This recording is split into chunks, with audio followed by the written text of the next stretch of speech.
Mac mini the internet is after it today.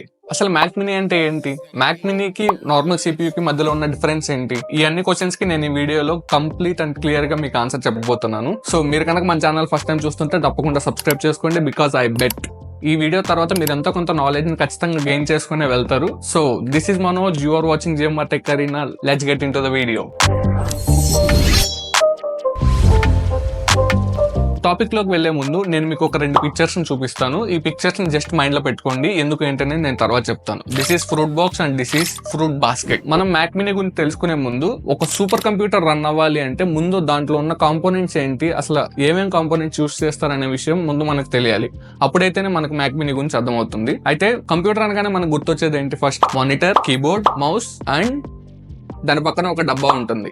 ఏంటది? That is what we call it as CPU. చిన్నప్పటి నుంచి మనం దాన్ని CPU అని పిలుస్తూ వచ్చాం. అయితే అసలు ఏముంటుంది ఆ సిపియులో అనేది ఎప్పుడైనా ఆలోచించారా? నేను మీకు చెప్తాను. నేను ఇక్కడ సూపర్ కంప్యూటర్ అనే వర్డ్ యూస్ చేశాను. ఎందుకు యూస్ చేశాను అంటే this is the computer which can handle the tasks like photo editing, video editing, graphics designing, gaming, live streaming, coding etcetera things with is. అంటే ఏ కంప్యూటర్ అయితే ఇప్పుడు నేను చెప్పిన టాస్క్స్ అన్నిటిని ఈజీగా అండ్ స్మూత్ గా హ్యాండిల్ చేయగలదో దాన్నే నేను ఇక్కడ సూపర్ కంప్యూటర్ గా మెన్షన్ చేస్తున్నాను. Let's decode the things. First coding విషయానికి వస్తే, కోడింగ్ రన్ అవ్వాలి అంటే మనకు కావాల్సిన ప్రాసెసర్. అది maybe Intel or Ryzen, whatever it maybe. Next మనకి gaming, graphic designing, photo editing, video editing, దీనికి కావాల్సింది GPU, graphic processing unit. Next ఒక బిగ్ ఏఐ టాస్క్ కనుక మనం రన్ చేయాలి అంటే దానికంటూ మనకు కావాల్సింది NPU, neural processing unit. And ఇవన్నీ ఖచ్చితంగా మనకి సిస్టమ్ లో రన్ అవుతున్నప్పుడు హీట్ అనేది ప్రొడ్యూస్ అవుతుంది. ఆ హీట్ ని బయటకు పంపించడానికి అండ్ బయట ఉన్న కూల్ ఎయిర్ ని లోపలికి తీసుకురావడానికి మనకు కావాల్సింది ఫ్యాన్స్, కూలింగ్ ఫ్యాన్స్. సో ఇవి మాత్రమే ఉంటే సరిపోతాయా మనకి సిస్టమ్ రన్ అవడానికి?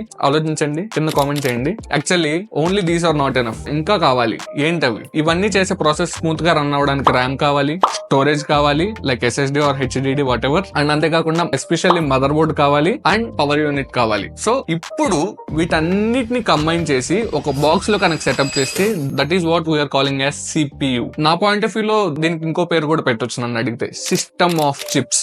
ఎందుకంటే ఇక్కడ ప్రాసెసర్ అనేది ఒక చిప్, GPU ఒక చిప్, NPU ఒక చిప్. సో నా పాయింట్ ఆఫ్ వ్యూ లో దీన్ని మనం సిస్టమ్ ఆఫ్ చిప్స్ అని కూడా పిలవచ్చు. కాకపోతే ఇప్పటి వరకు నేను చెప్పిన కాంపోనెంట్స్ అన్ని లైక్ CPU కానీ, ర్యామ్ కానీ, స్టోరేజ్ కానీ, పవర్ యూనిట్ కానీ, మదర్ బోర్డ్ ఆర్ GPU ఏవైనా కూడా ఈ కాంపోనెంట్స్ అన్నిటిని ఒక CPU లాగా అసెంబుల్ చేసి మనకు బయట ఎక్కడ అమ్మరు. వీటిని మనం విడివిడిగా బై చేసి ఒక CPU లాగా అసెంబుల్ చేసుకోవాలి, లేదంటే అసెంబుల్ చేయించుకోవాలి. దీనికోసం మనం ఆఫ్లైన్ డీలర్స్ ని కన్సల్ట్ అయితే వాళ్ళే మనకి చేసిస్తారు. ఈ CPU కొనడానికి మనం ఆఫ్లైన్ స్టోర్స్ కానీ లేదా డీలర్స్ దగ్గర కానీ వెళ్ళినప్పుడు వాళ్ళు ఒక్కొక్క కాంపోనెంట్ కి ఒక్కొక్క ప్రైస్ కొటేషన్ వేసి టోటల్ ప్రైస్ కొటేషన్ మన ముందు పెడతారు. లైక్ మెయిన్ ప్రాసెసర్ ఒకటి, GPU ఒకటి, ఇఫ్ పాసిబుల్ NPU ఉంటే NPU ఒకటి, నెక్స్ట్ ర్యామ్ ఒకటి, స్టోరేజ్ ఒకటి అంటూ ప్రతి కాంపోనెంట్ కి ఒక వాల్యూ ఎస్టిమేషన్ వేసి మన ముందు పెడతారు. సో దీన్ని మనకు తగ్గట్టుగా మనం కొనుక్కోవచ్చు. కాకపోతే దీనికోసం అంటే మనం కొంచెం రీసెర్చ్ చేసి మల్టిపుల్ డీలర్స్ దగ్గరికి వెళ్ళి మనకు నచ్చిన ప్రైస్ లో కొనుక్కునే విధంగా ఉంటుంది ఇది. అయితే నాకు ఇక్కడ ఒక క్వశ్చన్, ఇవన్నీ కలిపి కంపెనీ వాడే మనకి అన్నిటిని అసెంబుల్ చేసి ఒక అవుట్పుట్ ప్రోడక్ట్ గా మన ముందు పెడితే ఎలా ఉంటుంది? మనకి రీసెర్చ్ తగ్గుతుంది, శ్రమ తగ్గుతుంది కదా. సో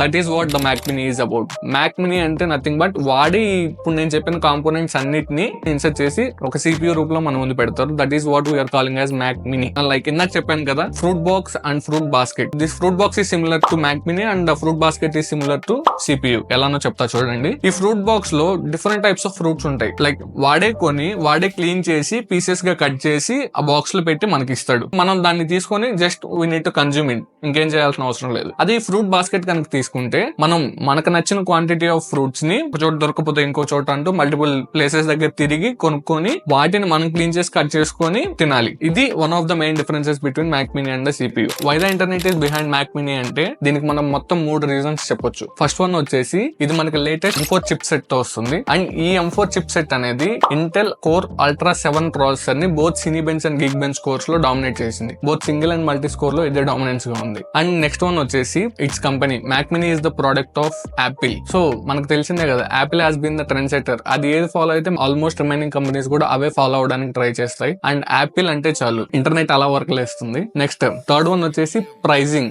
సో ఇది ఇంత పవర్ఫుల్ చిప్ సెట్ తో వస్తున్నా కూడా ఇది కేవలం మనకి 60,000 కే అవైలబుల్ గా ఉంది ఆన్లైన్ లో. అండ్ ఆల్మోస్ట్ 10,000 స్టూడెంట్ ఆఫర్ కూడా ఉన్నట్టుంది. నాకు అంత ఐడియా లేదు, నేను డిస్క్రిప్షన్ లో పెడతాను, ఒకసారి చెక్ చేయండి. నెక్స్ట్ ఇంకా కీ డిఫరెన్సెస్ లో గనక వెళ్తే the Mac mini smooth to handle. దాని యొక్క సాఫ్ట్వేర్ కానివ్వండి, యూజర్ ఎక్స్పీరియన్స్ కానివ్వండి, చాలా ఐ క్యాచింగ్ గా అండ్ సింపుల్ గా ఉంటుంది యూజ్ చేయడానికి. అండ్ ఇది లెస్ ప్రోన్ టు బగ్స్ చెప్పాలంటే, ఎందుకంటే విండోస్ యూజర్స్ ఎక్కువ మంది ఉంటారు. So it is more prone to bugs. Security కూడా మ్యాక్ మినీతో పోల్చుకుంటే కొంచెం తక్కువ, ఎప్పటికప్పుడు అప్డేట్ చేస్తూ ఉంటారు వీళ్ళు. అండ్ అంతేకాకుండా జనరల్ కంపారిజన్ లో almost Apple company computer chips అనేవి ఇంటెల్ తో పోల్చుకుంటే కొంచెం పవర్ఫుల్ గానే ఉంటూ ఉంటాయి. సో అది కూడా ఒక విషయం. రిలయబిలిటీ చూసుకుంటే in case of third party software, Mac మినీలో మనం అంత రిలయబుల్ గా థర్డ్ పార్టీ సాఫ్ట్వేర్స్ ని ఇన్స్టాల్ చేసుకొని యూజ్ చేయలేము. వెరాస్ విండోస్ ఆపరేటింగ్ సిస్టమ్ లో అయితే it is that easy. Video ఎంతకంత మీకు ఇన్ఫర్మేషన్ ఇచ్చిందని నేను అనుకుంటున్నాను. వీడియో కనుక నచ్చితే తప్పకుండా లైక్, షేర్ అండ్ సబ్స్క్రైబ్ చేసుకోవడం మాత్రం మర్చిపోవద్దు. This is Manoj signing off. Thanks, నమస్తే.